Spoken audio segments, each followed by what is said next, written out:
आमचे कार्यकर्ते आहेत, ज्यांना स्वामी म्हणून सगळे ओळखतात. आज जो त्यांच्यावर हल्ला झाला, सर्वप्रथम तर या भ्याड हल्ल्याचा निषेध देखील करतो आहे. आणि मी आता त्यांची भेट घेतलेली आहे. आता मी DCP साहेबांची देखील त्या संदर्भात भेट घेणार आहे आणि नक्की त्याच्यावर काय कारवाई झालेली आहे.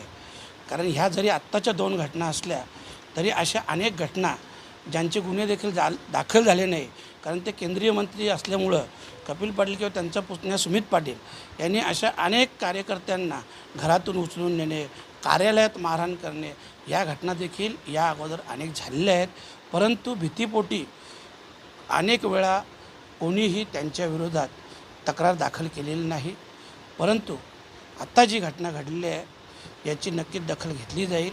आणि आजच्या घडीला मी कपिल पाटील, सुमित पाटील यांना स्पष्ट सांगू इच्छितो, तुमची हार नक्की आहे, परंतु अशा प्रकारचं वर्तन मात्रेच्या हत्येमध्ये त्या गुन्हेगाराशी होते. तर ह्या सगळ्या गोष्टींची चौकशी देखील मी स्पष्ट लावणारच आहे. परंतु आत्ता मी त्यांना याद्वारे सूचित करतो की पुन्हा अशा प्रकारचं गैरवर्तन करू नका. कारण शेवटी समाज जरी कितीही गरीब असले, काहीही असला, तर प्रत्येक गोष्टीला एक मर्यादा असतो. एक दिवशी या सगळ्या मर्यादा तुटतात आणि आज लोकांनी तुम्हाला उत्तर दिलं नसलं तर भविष्यात हीच जनता तुम्हाला उत्तर देईल. आणि म्हणून अशा प्रकारचं कृत्य करू नका.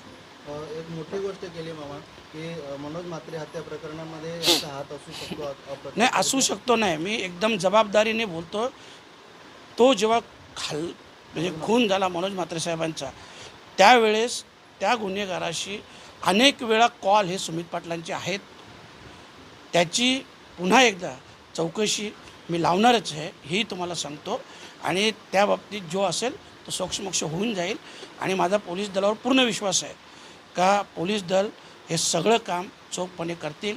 आपण पाहिलं असेल, खास करून तर जी आता लोकसभेची निवडणूक झाली भिवंडीत, त्या सगळ्या पोलीस दलाला मी मनापासून धन्यवाद देतो की त्यांनी खूप चांगलं आणि चोखपणे त्यांचं काम बजावलं.